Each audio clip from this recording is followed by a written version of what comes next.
ኩልክሙ ለተጠመቅሙ በክርስቶስ ክርስቶስሃ ለበስክሙ። በክርስቶስ የተጠመቃችሁ ሁሉ ክርስቶስን ለብሳችኋል። በስመ አብ ወወልድ ወመንፈስ ቅዱስ አሐዱ አምላክ አሜን። በዓለም ላይ የምትኖሩ ኦርቶዶክሳውያን እግዚአብሔር ልጆች ሰላም እግዚአብሔር ይብዛላችሁ። እንኳን ለ2018 ዓመተ ምህረት የጥምቀት በዓል ዋዜማ አደረሰን አደረሳችሁ። በሰፊው በጥምቀት በዋዜማው በ10ም በ11ም በ12ም በ13ም በሰፊው ስለምንማማር አሁን ላይ ግን ቅድመ ግንዛቤ መስጫ እንነጋገራለን። የመጀመሪያው 10 ላይ እንጀምር። 10 ላይ ታቦታቱን ይዘን ወደ ጥምቀተ ባህሩ ለምን እንወርዳለን የሚል ጥያቄ አለ። ጌታ 30 ዓመት ሲሆነው ዮሐንስ ደግሞ 30 ዓመት ከ6 ወር ሲሆነው ጌታ ከገሊላ ዮሐንስ ደግሞ ከሲና በረሃ መጣና ዮርዳኖስ ላይ ተገናኙ ይለናል። በዚህን ጊዜ ኢየሱስ ክርስቶስ ዮሐንስን ምን አለው? አጥምቀኝ አለው። ዮሐንስ ደግሞ እኔ ወደ አንተ ልመጣ እንደገና ደግሞ እኔ በአንተ ልጠመቅ እንጂ አንተ በእኔ እንዴት ሊሆን ይችላል እያለ ይከለክለው ነበረ ይላል። በዚህን ጊዜ ግን ምን አለው? አዎ እነሆ ፍቀድና የኔ ትሕትና ያንተ ልዕልና እስከ ዓለም ፍጻሜ ሲነገር እንዲኖር ይልቁንም ደግሞ አጥምቀኒ በማይ ከመ ይትቀደስ ማይ በማኅተመ ሰማይ፣ በውሃ አጥምቀኝ። እነሆ በውሃ ስታጠምቀኝ በሰማያዊ ማህተም ወይም ፈቃድ ማለት ነው ዓለም ይቀደሳል፣ ውሃዎች ይቀደሳሉ። 5500 ዘመን ረክሶ የነበረው ዓለም ይልቁንም ምን ይሆናል? ይቀደሳል። በትንቢተ ሕዝቅኤል ምዕራፍ 36 ቁጥር 25 ላይ ወእነዝሐክሙ በእንተ ኃጣውኢክሙ ከመ ትኩኑ ንጹሐነ፣ አስቀድሞ ከክርስቶስ መጠመቅ በፊት ነቢዩ ስለ ኃጢአታችሁ እነሆ ውሃ ትረጫላችሁ በዚያም ንጹሕ ትሆናላችሁ የሚል ቃል ተቀምጦ ነበርና ያ ይፈጸም ዘንድ እነሆ ትረጫላችሁ ስለዚህ ትቀደሳላችሁ የሚለው ቃል አሁን ነው የሚፈጸመው ብሎ እንዲያጠምቀው ግድ ይለው ነበረ ይለናል። እንደገና ሚክያስ ደግሞ 7:5 ላይ ምን ይላል? እነሆ ትጠመቃላችሁ በጠለቀው ባህር ኃጢአታችሁም ወደ ጠለቀው ባህር ይገባላችኋል ተብሎ የተጻፈውና የተነገረው ትንቢት ይፈጸም ዘንድ ይህ አሁን ነው አለና ዮሐንስን አጥምቀኝ እያለ ደጋግሞ ያናገረው ነበረ። በዚህን ጊዜ ዮሐንስ እንዲህ አለ፣ ባይደ ሶበ አጠምቅ በስምከ አጠምቅ ወኪያከ ሶበ አጠምቅ እግዚኦ ምንተ ብል። ሌላውን ሳጠምቅ እነሆ በአንተ ስም አጠምቃለሁ፣ አንተን ግን በማን ስም ላጥምቅህ? ምን ብዬ ላጥምቅህ አለው። ወልዱ ለቡሩክ ከሳቴ ብርሃን አንተ ካህኑ ለዓለም በከመ ሲመቱ ለመልከጼዴቅ እያልክ አጥምቀኝ አለው። አጥምቆ ዮሐንስ ለኢየሱስ ወገሰሶ እንተ ይትትገሰስ ርእሶ።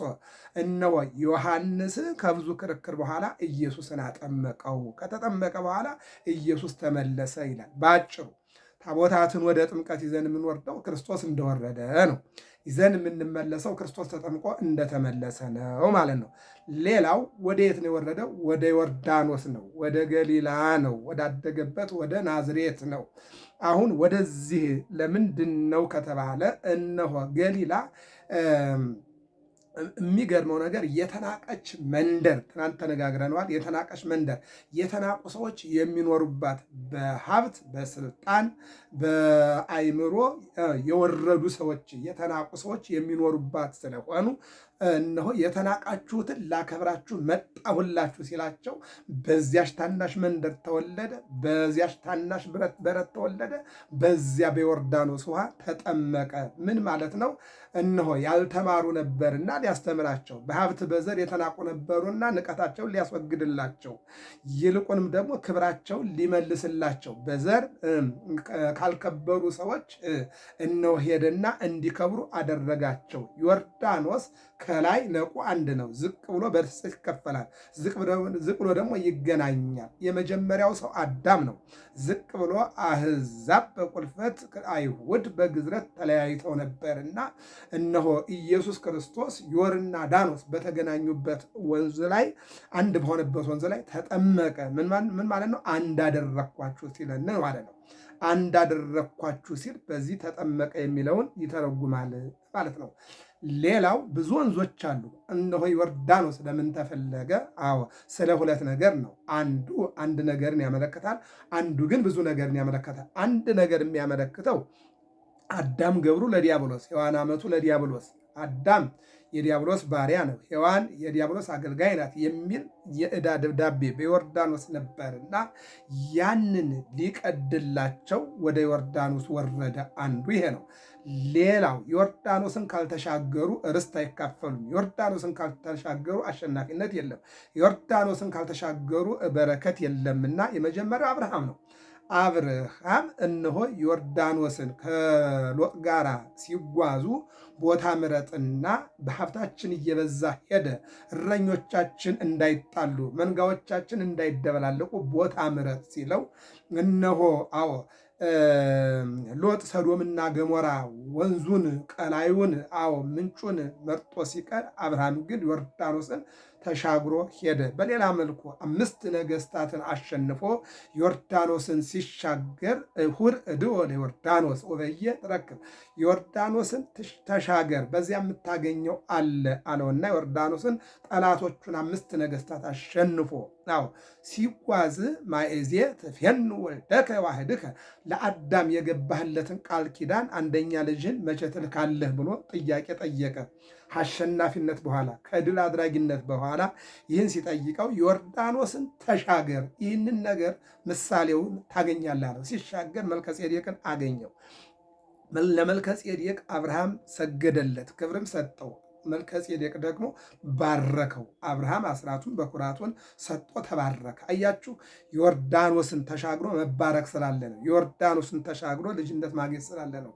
በዮርዳኖስ ልጅነት አለ፣ በዮርዳኖስ በረከት ስላለ ለዚህ ነው ማለት ነው። በሌላ መልኩ ኢያሱ የተባረከው ዮርዳኖስን ተሻግሮ ለ12ቱ ነገደ እስራኤል ርስት አካፍሏል ማለት ነው። ያልተሻገረ አልተካፈለም። የተሻገረው በሙሉ ግን 12ቱ ነገድ ተካፍሏል ማለት ነው። ስለዚህ ዮርዳኖስን ካልተሻገርክ ርስተ መንግስተ ሰማያትን አትካፈልም ሲል ነው። ዮርዳኖስን ካልተሻገርክ ድህነትን አታገኝም ማለት ነው። ዮርዳኖስን ካልተሻገርክ የእግዚአብሔር ልጅነትን አታገኝም ሲል ነው። ሌላው ኢዮብ ከብዙ በሽታ በኋላ በዮርዳኖስ ነው የተፈወሰው። ዮርዳኖስ ካልገባ ፈውስ አታገኝም ማለት ነው። በማየ ዮርዳኖስ በፈለገ ዮርዳኖስ በአብራከ መንፈስ ቅዱስ ካልተጠመቅክ እነሆ ልጅነትን አታገኝም ሲል ነው። ኢዮብ ከብዙ መከራ በኋላ እነሆ በዮርዳኖስ ተጠምቆ አዎ ልጅነቱን አግኝቷል። ሀብቱ ተመልሶለታል፣ በረከቱ ተመልሶለታል፣ ኑሮው ተመልሶለታል፣ አዎ ጸጋው ተመልሶለታል። ከመጀመሪያው ይልቅ ሁለተኛው አዎ ኑሮው የአማረ የሰመረ ሆኖለታል። የት ገብቶ? ዮርዳኖስ ገብቶ። ሌላው ንዕማን የተባለ ለምጽ ያለበት ሰው ዮርዳኖስ ገብቶ በሽታው ተወግዶለታል። ወደ ዮርዳኖስ ካልገባህ የስጋ በሽታ የነፍስ በሽታ አይወገድልህም። አዎ ቅዠትህ አይወገድልህም። ስትጠመቅ አጋንንት ከአንተ ይርቃሉ።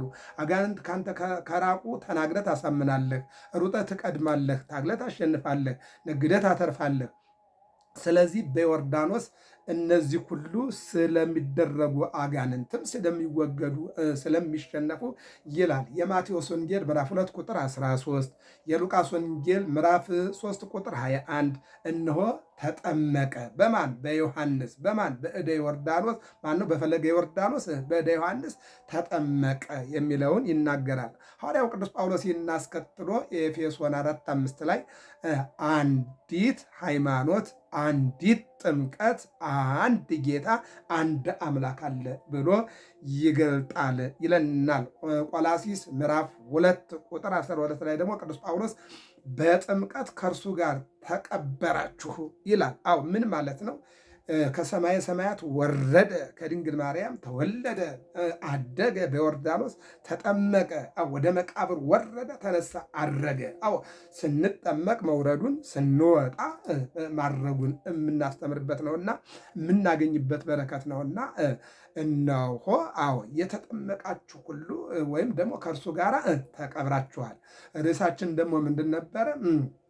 ኩልክሙ እለተጠመቅሙ በስሙ ለኢየሱስ ክርስቶስ ክርስቶስ ለበስክሙ የተጠመቃችሁ ሁሉ በማን በክርስቶስ የተጠመቃችሁ ሁሉ ክርስቶስን ለብሳችኋል። እንርገመው። በማን በክርስቶስ የተጠመቃችሁ ሁሉ ክርስቶስን ለብሳችኋል ይለናል። አንድን ጨምር እዚህ ጋር ቅዱስ ጴጥሮስ አንደኛ ጴጥሮስ 3:21 ላይ ይህ ጥምቀት ምሳሌ ሆኖ አሁንም ያድናል። መጽሐፍ ቅዱስ ነው። ይህ ጥምቀት አሁን ምሳሌ አሁን በየዓመቱ የሚጠመቅ አምላክ የለም። በየዓመቱ የሚወጣ የሚወርድ አምላክ የለም። ነገር ግን አንድ ጊዜ ተጠምቆ እሱ ይላል የሉቃስ ወንጌል ምዕራፍ 2 ላይ ከተጠመቀ በኋላ እሱ ሁሉም ሕዝብ ተጠመቀ እየገባ ይላል። ያ ጥምቀት በየዓመቱ ግን ምሳሌ ሆኖ በየዓመቱ የሚጠመቅ አምላክ የለንም። በየዓመቱ የሚሰቀል አምላክ የለንም። በየዓመቱ የሚወለድ አምላክ የለንም። በየዓመቱ የሚያደርግ አምላክ የለንም። በየዓመቱ የሚነሳ አምላክ የለንም። ነገር ግን እሱ የተወልን ምሳሌ ሁሉ አድርጎ ያለን ሁሉ ለእኛ ሕይወታችን፣ መድኃኒታችን፣ ኑሯችን ነው ማለት ነው ባጭሩ። ስለዚህ ቅዱስ ጴጥሮስ ምን አለ? ይህ ጥምቀት ምሳሌ ሆኖ አሁንም ያድናል። ሌላው የሐዋርያት ሥራ ምዕራፍ 8 ላይ ምን ይላል? እንዳልጠመቅ የሚከለክለኝ ማን ነው ብሎ ፊልጶስን ኢትዮጵያዊ ዣንደረባ ባኮስ ሲጠይቅ የሚከለክልህ የለም ነው ያለው። እንመጣበታለን። እሺ ታቦታትን ይዘን እንወርዳለን፣ ይዘን እንመለሳለን። ታቦት አናመልክም እኛ። ታቦት ማለት የጽላት ማደሪያ ነው። ጽላት ማለት ቃሉ የተጻፈበት ነው። የምናመልከው ቃሉን ነው። ዮሐንስ ወንጌል ምዕራፍ 1 ቁጥር 1 ላይ ያ ቃል ቀድሞ ነበረ፣ ቃሉም በእግዚአብሔር ዘንድ ነበረ፣ ቃሉም እግዚአብሔር ነበረ፣ ቃል ሥጋ ሆነ። ያንን ነው የምናመልከው እንጂ ታቦት ለምሳሌ ዳዊት ምን አለው? ማህደር አለው። ማህደር አናመልክም እኛ። ዳዊት ምንድን ነው? የእግዚአብሔር ቃል ነው። ቃሉን እናመልከዋለን። የእግዚአብሔር ቃል ስለሆነ እንጸለያለን። አባለቀ። ስለዚህ ታቦታትን ይዘን የምንወርደው ቃሉን ሕጉን ነው የምናከብረው። ስለዚህ ታቦታትን ይዘን እንወርዳለን፣ ይዘን እንመለሳለን። እሱ ወረደ፣ በዮሐንስ እጅ ተጠመቀ፣ ተመለሰ። ይህ ነው የምናየው። ተራው እናየዋለን። ምን ይለናል ቅዱስ ጳውሎስ? ቅዱስ ዮሐንስ ምን ይለናል? በዮሐንስ መልእክት ምዕራፍ 5:13 ላይ በስጋና እንደውም የምንጀምረው ዕብራውያን ላይ እንጀምር እስቲ። ዕብራውያን ላይ ስንጀምር ምን ይላል? በስጋና በደም ተከፈለ ይላል። ቅዱስ ገብርኤል ትጸንስ ያላት ተወልድ ያላት እንዴት ይሆናል? እንዘ ኢየአምር ብእሴ ወንድ ስለማላቅ እንዴት ልጸንስ እንዴት ልወልድ እችላለሁ አለችው። አሁን መንፈስ ቅዱስ ይመጣል፣ ከስጋሽ ከደምሽ ይከፍላል። ቃል ይመጣና ከተከፈለው ያድራል። በአንቺ ማኅፀን 9 ወር ከ5 ቀን ሀገረ እግዚአብሔር ነኪር ነገሩ በእንቲአኪ ሀገረ እግዚአብሔር በሀገር ሰው እንዲኖር 9 ወር ከ5 ቀን አምላክ ያንቺን ሰውነት ያንቺን ማኅፀን ሀገር አድርጎ ይኖራል አለና ነገር። ይህም ምን አለ ቅዱስ ጳውሎስ ዕብራውያን 2:15 ላይ በስጋና በደም ተከፈለ። ከድንግል ማርያም ሰውነት ስጋና ደም በምላት አይደለም ያደረባት።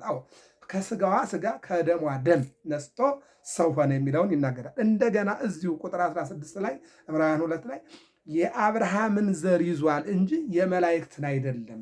አለቀ። የአብርሃምን ዘር ይዟል እንጂ ምን አለ? ዘፍጥረት ምዕራፍ 22 ቁጥር 6 ጀምሮ አንቡት። ወበዘርእከ ይትባረኩ ኩሎሙ አሕዛበ ምድር፣ እንደ ሰማይ ከዋክብት እንደ ምድር አሸዋ ብሎት ነበርና ኦሪት ዘፍጥረት ምዕራፍ 15 ላይ እንደ ሰማይ ከዋክብት እንደ ምድር አሸዋ የማይቆጠር ዘር እሰጣለሁ ካለ በኋላ ቀጠለና ምን አለ? ወበዘርእከ ይትባረኩ ኩሎሙ አሕዛበ ምድር፣ የምድር አሕዛብ በዘር ምን ይሆናሉ? ይባረካሉ አለና ያንን ምን አደረገለት? ቃል ገባለት ማለት ነው። ይሄ ነው እንግዲህ። ይቀጥልና በውሃና በደም የመጣ ይህ ነው፣ እሱም ኢየሱስ ክርስቶስ በውሃና በደም እንጂ በውሃ መታጠብ ብቻ አይደለም። ዮሐንስ 5:6 ይሄ ነው እንግዲህ። በውሃና በደም መጀመሪያ ምንድን ነው? ከድንግል ማርያም ከስጋዋ ስጋ ከነፍሷ ነፍስ ወሰደና ሰው ሆነ። ቀጠለ። ከዚያ ቀጥሎ ደግሞ ምን ሆነ ማለት ነው? ከድንግል ማርያም ተወለደ። እንደገና በማኅፀነ ዮርዳኖስ ምን ሆነ? ተጠመቀ። ይህን ይነግረናል። ደም ሳይፈስ ስርየት የለም። ዕብራውያን 9:22 እነሆ ከድንግል ማርያም ከስጋዋ ስጋ ከነፍሷ ነፍስ ወስዶ ሰው ሆነ ይልንና እንደገና አደገ። በ30 ዓመቱ ተጠመቀና ወለደነ ዳግመ እማይ ከውሃ ወለደን ተጠመቋለን ይላል። ይቀጥልና ከድንግል ማርያም ከስጋዋ ስጋ ደሙ ነስቶ ሰው የሆነው አምላክ ያለ ደም ወይም ደም ሳይፈስ ስርየት የለምና በቀራንዮ ተሰቅሎ ስጋውን ቆርሶ ደሙን አፍሶ ዓለምን አዳነ። በጥምቀቱ ወለደን፣ በደሙ ፈሳሽነት አዳነን። በዮርዳኖስ ወለደን፣ በቀራንዮ አዳነን። በዮርዳኖስ የዕዳ ደብዳቤያችን ቀደደ፣ በቀራንዮ ደግሞ የዕዳ ደብዳቤያችን ቀዶ ከሲኦል ወደ ገነት መለሰን። ይህንን ይናገራል ማለት ነው።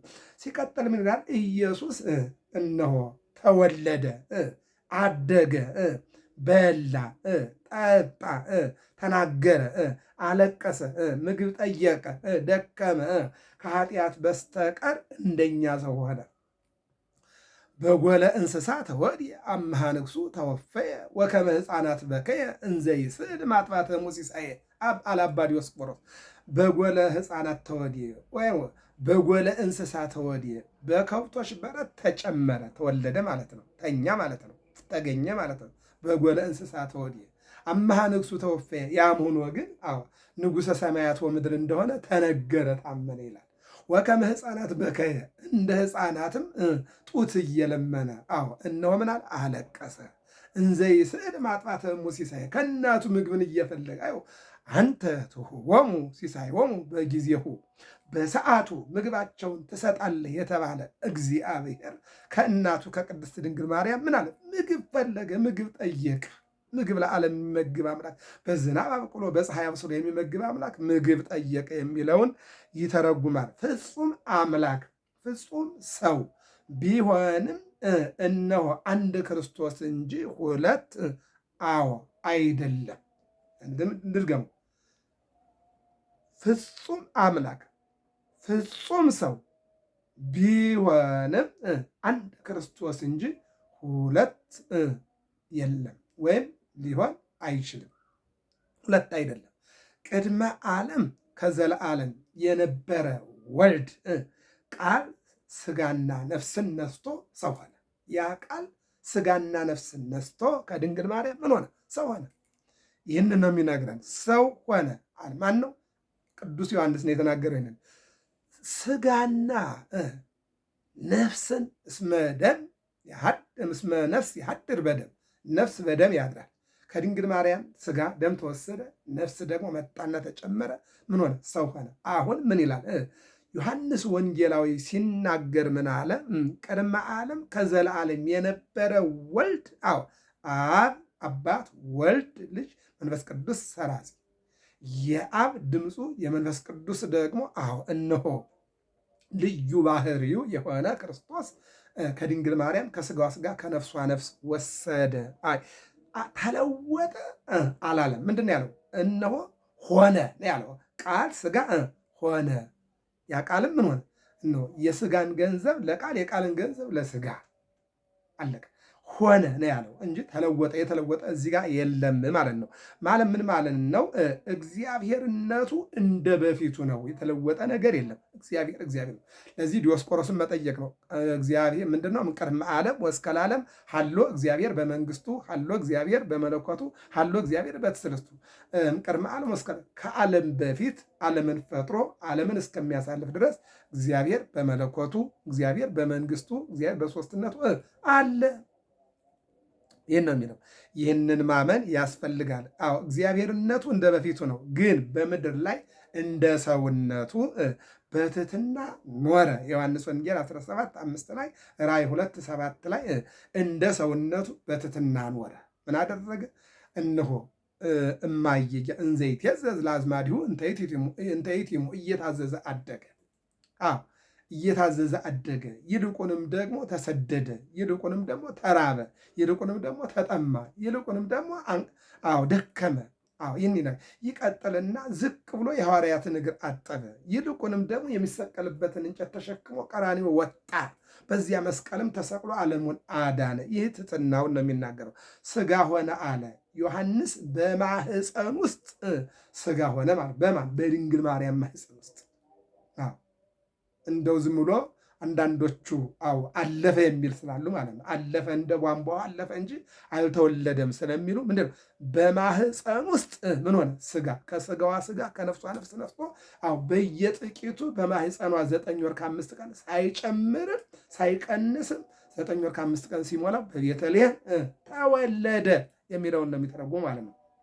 ሌላው ይህንን የሉቃስ ወንጌል ምዕራፍ 1 ቁጥር 35፣ የሉቃስ ወንጌል 2 49፣ ማቴዎስ 2 21፣ ገላትያ 4 ወአመ በጽሐ ጊዜሁ ፈኖ ወልዶ ተወልደ እምብእሲት የቀጠሮው ቀን ይችላት ነጥቧ እንግዲህ ዘፍጥረት ምዕራፍ 3 ቁጥር 9 ላይ 5500 ዘመን ሲፈጸም መጥቼ ተወልጄ ተገድጬ አድንሃለሁ። ይህ ነው አሁን ተወለደ፣ ታየ፣ ተዳሰሰ፣ አዎ አደገ፣ ተጠመቀ፣ ተሰቀለ የምንለው ነጡ እዚህ ጋር ነው ያለው። ለአዳም ለምን በላህ በለስ አለው። ሔዋን ናት አለ። ሔዋንን ለምን በላሽ አላት። ሰይጣን ነው አለች። አሁን ምክንያት አዳኝ አልሆነም። 5500 ዘመን ቀጠሮ ተሰጣቸው። ያ ቀጠሮ ሲደርስ በነቢያት ትንቢትና ተስፋ፣ በነቢያት ሱባኤ፣ በቅዱስ ገብርኤል አብሳሪነት፣ በድንግል ማርያም ተበሳሪነት፣ በአምላክ መበሰርነት መጋቢት 29 ቀን ተጸነሰ። ታኅሳስ 29 ቀን ተወለደ። ጥር 6 ቀን ዕዝረቱን ፈጸመ። የካቲት 9 ቀን ደግሞ በ40 ቀን ወደ ቤተ መቅደስ ገባ። በ30 ዓመቱ በዮርዳኖስ ተጠመቀ። በ12 ዓመቱ አደባባይ ወጣ እያለ ነው የሚናገረው። ፈጽሞ ሕገ አስተርአየ ገሃደ ማለት ይሄ ነው። አዎ ሕግን ፈጽሞ ታየ፣ በግልጥ ታየ የሚለው ይህን ይተረጉማል። ስለ አመጣጡ ደግሞ ቀዳማዊ ስለመሆኑ ደግሞ እንዲህ ይለናል። ዮሐንስ ወንጌል 8:58 ላይ ከአብርሃም በፊት እኔ ነበርኩ አለ። አንተ ከአብርሃም ትበልጣለህን? አባታችን አብርሃም እኮ እንዲህ እያሉ ፈሪሳውያን ጸሐፍትና ሰዱቃውያን ሲያወሩ ከአብርሃም በፊት እኔ ነበርኩኝ። አዎ አብርሃም አብርሃም አብርሃም ጻ እምብሔርከ ወተፈለጠ ማዝማዲከ። አዎ አብርሃም ወዳጄ ከካራን ውጣ፣ ከነአን ግባ፣ ወደማሳይህ ሂድ ያልኩት ከአብርሃም በፊት እኔ ነበርኩኝ አለና ቀዳማዊነቱን ይናገራል። ዮሐንስም ይህን ነው። ያ ቃል ቀድሞ ነበረ። ማንን? አብርሃምን ያናገረ። ያ ቃል ቀድሞ ነበረ። የት? ዘፍጥረት 3:9 ላይ አዳምን አዳም ወዴት ነህ ብሎ የተናገረበት ያ ቃል ቀድሞ ነበረ ይላል። ያ ቃልም ምን ሆነ? ሥጋ ሆነ ይለናል። ሚክያስ 5:2 ላይ ያ ቃል ቀድሞ ነበረ። ቀድሞ የነበረውን ቃል በቅዱስ ገብርኤል ወደ ማኅፀነ ድንግል ማርያም ላከው። ይህን ደግሞ የማክሰኞ ውዳሴ ማርያም እስመ በፈቃዱ ወበስምረተ ኀቡ ወመንፈስ ቅዱስ መጽአ ወአዳነነ፣ በአባቱ ፈቃድ አንድም በራሱ ፈቃድ ምን አለ? ከሰማይ ሰማያት ወረደ፣ ከድንግል ማርያም ተወለደ። በሌላ መልኩ የሐሙስ ውዳሴ ማርያም አሃዱ ዘእምቅድስት ሥላሴ ርዮት ትናነ አጽነነ ሰማየ ሰማያት መጻ ወኀደረ ውስተ ከርሰ ድንግል ወኮነ ሰብአ ከማነ ዘእንበለ ኃጢአት ባሕቲታ ወተወልደ በቤተልሔም በከመ ሰበኩ ነቢያት አድኀነነ ወቤዘወነ ወረሰየነ ሕዝበ ዚአሁ ይላል። ምን ማለት ነው? አሃዱ ዘእምቅድስት ሥላሴ ከሥላሴ አንዱ አካል አብ ወልድ መንፈስ ቅዱስ ወልድ ማለት ነው። ርዮት ትናነ መዋረዳችን አይቶ መጠቅጠቃችን በጨለማ መውደቃችንን አይቶ መሰደዳችን አይቶ መገለላችን አይቶ መጽአ ወኀደረ ውስተ ከርሰ ድንግል በድንግል ማርያም ማኅፀን መጣና አደረ። ወኮነ ሰብአ ከማነ ዘእንበለ ኃጢአት ባሕቲታ ከኃጢአት በስተቀር እንደኛ ሰው ሆነ። በሕቅሌከ ከኪሎ ጨምሬ ልምጣ አላለ። ከቀን ጨምሬ ከ9 ወር ከ5 ቀን አንድ ጨምር አላለም። አመጣጡ ደግሞ እነሆ እንደ ሕፃናት ወከመ ሕፃናት በከየ እኮ እንደ ሕፃናት እኮ በጎል ሰከበ በአጽርቅት ተተብለለ ውስተ ማኅፀነ ድንግል ሀደረ ቃል እኮ ነው። አዎ በማኅፀነ በድንግል ማርያም ማኅፀን ያደረው ቃል ሰው ሆኖ አምላክ ሰው አምላክ ሆኖ በማኅፀነ ድንግል ማርያም 9 ወር ከ5 ቀን ከቆየ በኋላ ተወለደ። እንደተወለደ ጠባ ነው የሚለው። የተለየ ነገር የለም። ትልቅ ሰው ልሆን አላለ። በሕቅሌከ በየጥቂቱ አደገ ነው። እስከ 30 ዓመት በትሕትና በየተለያየ ነገር አደገ። በ30 ዓመቱ ተጠመቀ የሚለውን ነው የሚተረጉም ማለት ነው። ስለዚህ እነሆ ያ ቃል ቀድሞ ነበረ፣ ያም ቃል በእግዚአብሔር ዘንድ ነበረ። ያ ቃል መጣነ ምን ሆነ? ሥጋ ሆነ ይለናል። ከሆነስ በኋላ ይለናል በዘመነ ሄሮድስ እንደ ቅዱስ ገብርኤል ቃል በቤተልሔም ተወለደ። ምን ብሎ ነበረ? ለዮሴፍ ኦ ዮሴፍ ይትፍራ ነሲዮታ ለማርያም ፈርትከ እስመ ዘይትወለድ እምኔሃ መንፈስ ቅዱስ ይወቱ። ዮሴፍ ማርያም እጮኛህን ለመውሰድ አትፍራ፣ ከሷ የሚወለደው ከሦስቱ አካል አንዱ አካል ነውና፣ ይልቁንም ወደ ቤትህ ይዘህ ሂደህ ጥበቃህን ተወጠህ በረከትን አግኝ። ጻድቅ ዮሴፍ አንተ ታላቅ ሰው አረጋዊ ዮሴፍ ብሎት ነበር። ሌላው እመቤታችን ድንግል ማርያም ትወልዲ ትጸንሲ ትወልዲ ብሏት ነበርና ትጸንሻለች፣ ትወልጃለች፣ የምትወልጂውም የዓለም መድኃኒት ነው ብሏት ነበርና እንደ ቅዱስ ገብርኤል ቃል ጸነሰችው፣ እንደ ቅዱስ ገብርኤል ቃል ወለደችው። እስመ አልቦ ነገር ዘይሳኖ ለእግዚአብሔር የሚሳነው ነገር የለምና ብሎ አብስሯት ነበርና ሁር አብስራ ለወለተ እስራኤል እነሆ ለወለተ ከዳዊት ስር ትወጣለች እውነተኛዋ በትር ማናት? እመቤታችን ድንግል ማርያም ከሐና ቅድስት ድንግል ማርያም ተወለደች። ከድንግል ማርያም አምላክ ተወለደ የሚለውን ይተረጉማል። እና በዚህ ጊዜ የት በረት ጎል አግመረከ አዋጣት ሐፀናከ ይላል ድጓው። በረቱ ቻለህ ጡቶችም አጠቡህ ይለናል። ይህን ለምን ተረጎመው? ሰማይኒ መንበሬ ወምድርኒ መከየደ ገሬ አይኑ ቤተ ታንጹ ሊተ ኢሳይያስ 66 ላይ ነቢዩ ሰማይ ዙፋኔ ነው፣ ምድር የእግሬ መረጋጫ ነው፣ ምን አይነት ቤት ትሰሩልኛላችሁ ብሎ ነበርና በረት ቻለው አለ። የ15 ዓመቷ ብላቴና ማኅፀን 9 ወር ከ5 ቀን ተሸከመው አለ።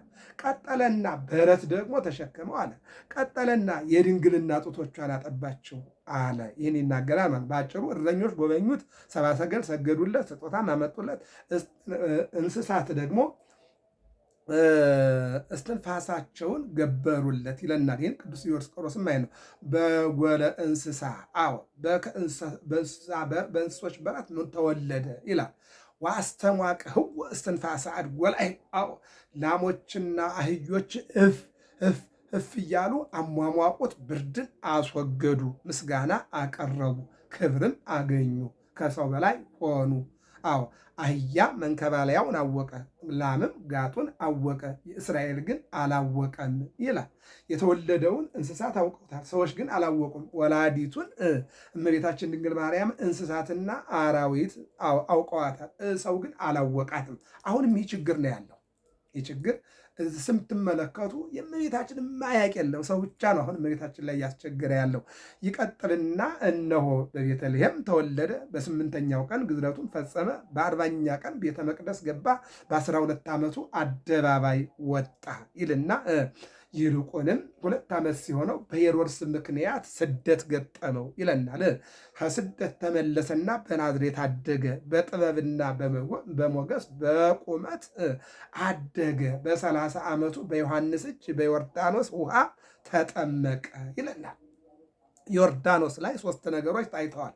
አንደኛ የክርስቶስ ዳግም ልደት፣ መጀመሪያ ከድንግል ማርያም መወለዱ፣ ቀጥታ ሁለተኛ ደግሞ በጥምቀት መወለዱ። ለዚህ ነው ወለደነ ዳግመ እማይ ዘኢተወልደ እማይ ወመንፈስ ቅዱስ በውያ ውስተ መንግሥተ እግዚአብሔር የዮሐንስ ወንጌል ምዕራፍ 3 ላይ ከውሃና ከመንፈስ ያልተወለደ ዳግመኛ ወደ እግዚአብሔር መንግሥት ሊገባ አይችልም።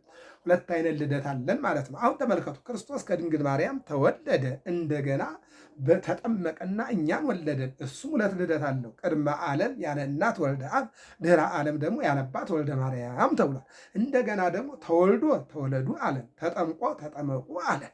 አያችሁ፣ ይህንን ማወቅ ያስፈልጋል ማለት ነው። ስለዚህ የመጀመሪያው የክርስቶስ ጥምቀት የሚያሳየን ዳግም ልደት እሱ ፈጽሞ እኛን ደግሞ የዳግም ልደት ልጆች እንድንሆን አደረገን የሚለውን ይተረጉማል። ሁለተኛው ፈልሁ ማያት ላይ ለርሱ ኢየሱስ ክርስቶስ ውሃዎች በላዩ ላይ ፈሉ፣ ባሕርኒ ርየት ወየት ዮርዳኖስን ገባ ደሬሁ አድባር አንፈራጹ ከመሃራጊት የሚለውን ይተረጉማል። ምን አለ? ኢየሱስ ክርስቶስ ከዮሐንስ ጋር ወደ ውሃው ሲገባ ውሃዎች ደነገጡ። ምን ተኮንኪ ባሕር ዘጉየኪ ዋንተኒ ዮርዳኖስ ዘገባይ ከድሬከ ይለዋል። ባህር ወደኋላ ሸሸች፣ ወደፊትም ቀደመ። ግራ ተጋባው ይላል። ምን ተኮንኪ አለ። ውሃ ወይ ምን ሆነሽ ነው የሸሸሽው አለ። ዋንተኒ ዮርዳኖስ ዘገባይ ከድሬ፣ ዮርዳኖስም ወደኋላ ተመለሰ ይላል። ወደኋላ የተመለስከው ለምንድን ነው ይላል። ይህን ይተረጉማል ይልና ርዩከ ማያት እግዚኦ ርዩከ ደንገጹ ወፈሩ ቀላያተ ማያት ይላል። አየው፣ ውሃዎች አዩህ፣ ደነገጡ፣ ፈሩ ይላል። አየው፣ ማንን ሲያዩ? እግዚአብሔርን ሲያዩ። ርዩከ ማያት ውሃዎች አዩህ፣ ፈሩ፣ ደንገጹ ቀላያተ ማያት። ወንዞች ይልቁን ምኑ ፈሩ ይላል። ወደኋላ ደነገጡ ይላል። ባሕርን የተወገየቱ ባሕር አየችው፣ ሸሸች፣ ዮርዳኖስ ንገባ አድርጎ ዮርዳኖስም ወደኋላ ተመለሰ ይላል። አየው። ስለዚህ ውሆቹ በላዩ ላይ ፈሉ። እሱ ሲጠመቅ ምንድን ነው ማለት ነው? ውሃዎቹ በእሱ ላይ መቆም እያቃታቸው አሁን ይሄ በየከተማው የምናየው በኤሌክትሪክ ሲስተም ውሃው ሲፈላ የምናየው በክርስቶስ ላይ እየፈላ ውሃ ነው። ያ ነው እንግዲህ ውሃዎቹ ፈሉ ይላል። ምን ነድ ለማየ ባሕር ከበቦ ማይ ሀበ ያውር ጸበቦ ይላል እንጂ እነሆ እሳት ውሃውን ከበበው ይላል። ውሃ መሄጃ አጣ ይላል። መለኮት እሳት ነዋ። እዚያ ውሃው ውስጥ የገባው መለኮት ነዋ። እሳቱ ከገባው ውሃው ላይ ምን ይሆናል? ወይ እሳቱ ይጠፋል ወይም ደግሞ ውሃውን ያፈለዋል ማለት ነው። ስለዚህ ውሃው ላይ ዮርዳኖስ ላይ የገባው ማን ነው? መለኮት ነዋ። እሳት ነው። አዎ እሳት ነው። ስለዚህ ምን ሆነ? ነድ አለ ቅዱስ ያሬድ ለማየ ባሕር ከበቦ ማየ ሀበ ያውር ጸበቦ። እሳቱ ዙሪያውን በከበበው ጊዜ ውሃው መሄጃ አጣ ይላል። ውሃ መሄጃ አጣ ይላል። አዎ ለዚህ ነው ከተረ ከበበ። አሁን ነገ ከተራ ይባላል። በ10 ሁልጊዜ ከተራ ማለት ምንድን ነው? ውሃውን ዙሪያውን በተለያየ ነገር እንግዲህ እንዳካባቢው ነው ከበ ዙሪያውን ሊቃውንት ስለሚያገለግሉ ምዕመናን ስለሚያገለግሉ፣ እዚያ ላይ ግን ክርስቶስ በተጠመቀ ጊዜ ዙሪያውን በቃ ተከቦ ነበርና የሚሸሸውም ሸሸ፣ የሚደነግጠውም ደነገጠ። ውሃዎቹ ደግሞ ከበቡ ፏ ይሉ ነበር። ከተራ አሉት ሊቃውንተ ቤተክርስቲያን። ሁለተኛው ነው። ሶስተኛው የሶስት ምስክርነት ነው። ምንድን ነው? ኢየሱስ ክርስቶስ ገሊላ ወደ ዮርዳኖስ ወርዶ በዮሐንስ ሲጠመቅ ዮሐንስ ደግሞ ጌታን ሲያጠምቅ ሲታይ አመጣና ዝንቱ ውእቱ ወልድየ ዘአፈቅር ወሎቱ ስምዖ፣ ውረድ ተወለድ ያልኩት ልጄ ነው እርሱን ስሙት ማለት ጀመረ። መንፈስ ቅዱስ ደግሞ በርግብ አምሳል መጣና ምን ሆነ ማለት ነው? በላዩ ላይ አረፈ። አዎ ይህን ነው በልደቱ ተወለድነ ወበጥምቀቱ ተጠመቅነ ኢየሱስ ክርስቶስ ሀበ አቡሁ አቅረበና አለ። በልደቱ ተወለድነ፣ በልደቱ ተወለድን፣ በጥምቀቱ ተጠመቅነ፣ በጥምቀቱም ተጠመቅነ። ኢየሱስ ክርስቶስ ሀበ አቡሁ አቅረበን፣ ኢየሱስ ክርስቶስ ወደ አባቱ አቀረበን። ይህ እንድንጠቀም ያደረገን አምላክ ክብርና ምስጋና ለአምላካችን ለእግዚአብሔር ነው። ይህን እንግዲህ ያው ቅድም እንዳልኩት ባኮስን መጠየቅ ነው። በነገራችን ላይ ኢትዮጵያዊ ዣንደረባ ባኮስ ይባላል። ወደ ኢየሩሳሌም ሄደና በመርከብ ውስጥ መጽሐፍ ቅዱስ እያነበበ ፊልጶስ መንፈስ ቅዱስ ወደ መርከብ ውስጥ ግባ ነው። ገባ። ሲገባ ኢትዮጵያዊ ዣንደረባ መጽሐፍ ቅዱስ ያነባል። በነገራችን ላይ ኢትዮጵያ በብሉይ ኪዳን መጽሐፍ ቅዱስ ታነብ ነበረ፣ ታውቅ ነበረ። የብሉይ ኪዳን 5 መሰዊያዎች ኢትዮጵያ ላይ አሉ። ለምሳሌ አክሱም፣ ጣና ቂርቆስ፣ ተድባበ ማርያም፣ ብርብር ማርያም፣ መርጦ ለማርያም እነዚህ የብሉይ ኪዳን መስዋዕት የተሰዋባቸው የላሙ የጊደሩ መስዋዕት የተሰዋባቸው ናቸው። ብሉይ ኪዳን ኢትዮጵያ ታመልክ ነበረ ማለት ነው።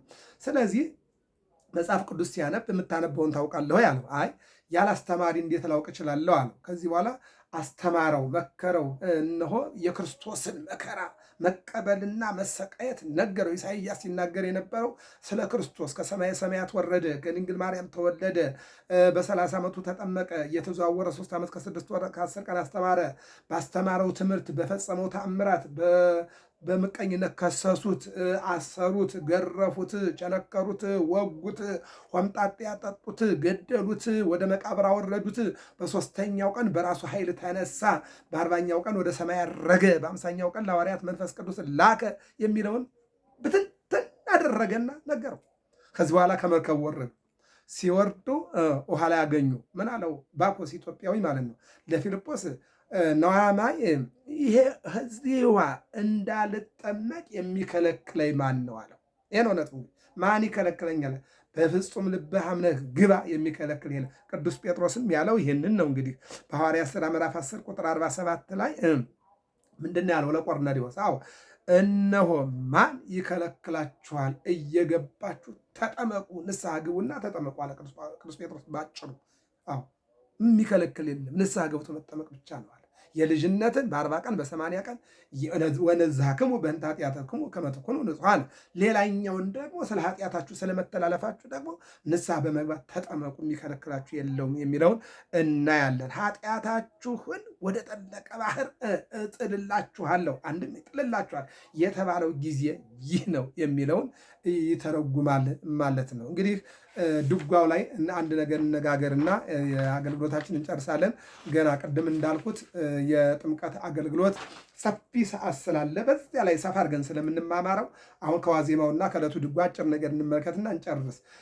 ኩልክሙ እለ ተጠመቅሙ በክርስቶስ ክርስቶስሃ ለበስክሙ፣ በክርስቶስ የተጠመቃችሁ ክርስቶስን ለብሳችኋል። ገላትያ 3 ላይ የምናገኘው ኃይለ ቃል ነውና ድጓው ምን ይላል? ዋይ ዜማው ነገ 10 የሚባለው ቃል እግዚአብሔር ሀዳፊ ነፍስ ለጻርቃን። አዎ የጻርቃን መምህር ነው። አዎ ሀዳፊ ነፍስ ሀደፈ አስተማረ የጻርቃን መምህር ሀዳፊ ነፍስ ለጻርቃን ወተስፋ ቀውፃን ተስፋ ለቆረጡ ተስፋቸው ክርስቶስ አስተራይ ውስተ ዓለም የወደቁትን የሚያነሳ የተረሱትን የሚያከብር የተናቁትን የሚያከብር የተገለሉትን የሚያቅፍ ክርስቶስ በዓለም ታየ። ልድገመው። ሀዳፊ የነፍስ ለጻርቃን የነፍስ መምህር የነፍስ ይቅርባይ የጻርቃን መምህር ሀዳፊ የነፍስ ለጻርቃን ወተስፋ ቅውፃነ እነሆ ተስፋ ላጡና ተስፋቸው ለተሟጠጠ ክርስቶስ አስተራየ ውስተ ዓለም ክርስቶስ በዓለም ታየ። በዓለም እነሆ ተጠመቀ፣ አደገ፣ ቀራንዮ ተሰቅሎ ዓለምን አዳነ ይልና ይላል። እምድንግል ተወልደ ከሱ ተኮነ ግልጥ ሆነ። ከማን ተወለደ? ከድንግል ማርያም ተወለደ፣ ግልጥ ሆነ። በሌላ መልኩ ከድንግል ማርያም መወለዱ ግልጥ ሆነ። በሌላ መልኩ ከድንግል ማርያም ተወልዶ በቤተልሔም እረኞች አዩት፣ በቤተልሔም መላእክት አመሰገኑት፣ በቤተልሔም እንስሳት ምስጋና አቀረቡለት፣ ሰብአ ሰገል ገበሩለት፣ አራዊትም ክብራቸውን አቀረቡለት። ክሱ ተኮነ የሚለው ይህንን ነው። አስተራየ ውስተ ዓለም እምድንግል ተወልደ ክሱ ተኮነ እንዘ ይትየዘዝ ለአዝማዲሁ እንዘ ይትየዘዝ ለአዝማዲሁ ከዊኖ ሰብአ በዮርዳኖስ ተጠምቀ ወደዚህ ዓለም መጥቶ ከድንግል ማርያም ሲወለድ አንድም ከተወለደ በኋላ ከዊኖ ሰብአ አለ። እንዘ ይትየዘዝ ለአዝማዲሁ ለእናቱ እንተ ይእቲ እሙ ለዘመዶቹ እየታዘዘ አደገ። ከዊኖ ሰብአ ሰው ሆኖ ሕፃን ሆኖ በየጥቂቱ አደገ። እስከ 30 ዓመት ያለው የልጅነት እድገት ይሉታል ሊቃውንት። እስከ 30 ዓመት ያለው የልጅነት እድገት ነው። ከተጠመቀ በኋላ ግን የትልቅ ሰው እድገት ነው። ከዚህ በኋላ እንግዲህ ሐዋርያትን ሊጠራ ነው። ከዚህ በኋላ ሊያስተምር ነው። ከዚህ በኋላ ሊያድን ነው። ከዚህ በኋላ ሊባርክ ነው። ከዚህ በኋላ ሊከሰስ ነው። ኃጢአተኛ እየተባለ በደለኛ እየተባለ ከ30 ዓመት በፊት የነበረው ግን የህፃናት እኛ ከ1 ዓመት እስከ 7 ዓመት ህፃናት እንደምንላቸው የ30 ዓመቱ ጉዞ የህፃናት ጉዞ ተብሎ ተወስዷል ማለት ነው። ከ30 ዓመት በኋላ ተጠምቆ ግን ስራውን ጀመረ። ከዛ በፊት አልሰራም ማለት አይደለም፣ ሰርቷል። ግን ከዚህ በኋላ የትልቅ ሰው ስራ ማለት ነው። ምን አደረገ? ሄደና ውሃውን ወይን ጠጅ አደረገ። ሄደና የሙሽራውን ችግር ፈታ። ከዚህ በኋላ ሐዋርያትን መጥራት ጀመረ። 12 ሐዋርያትን ጠራ። ከዚያ በኋላ 70 አርድእትን ጠራ። ከዚያ ሊቃውንትን ጠራ። ከዚያ በኋላ በየምኩራቡ እየዞረ አስተማረ።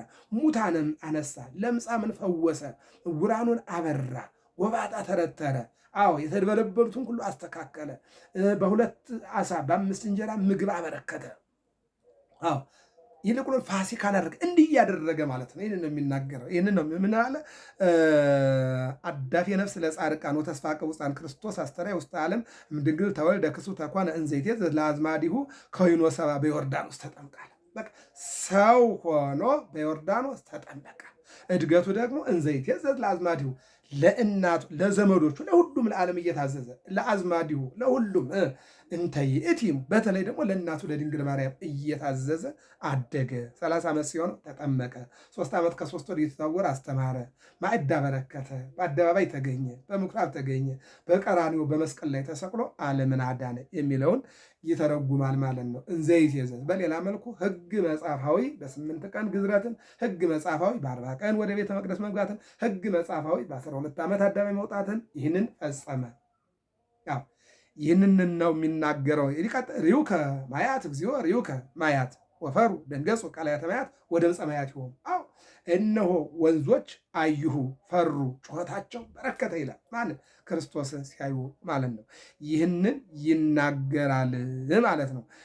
እንግዲህ 2 ነገር እንጨምርና እንጨርሳል። ክርስቶስ ተወልደ፣ ክርስቶስ ተጠምቀ፣ ክርስቶስ ተወለደ፣ ቀጠለ፣ ክርስቶስ ተጠመቀ፣ ወለደን ዳግም እማይ ተወለደና ወለደን፣ ተጠመቀና እንድንጠመቅ አደረገን። ይልቁንም ዳግመኛ ወለደን። መጀመሪያ ከእናት አባታችን ተወልደናል። አሁን ደግሞ በጥምቀት በማየ ዮርዳኖስ በአብራከ መንፈስ ቅዱስ ወለደን።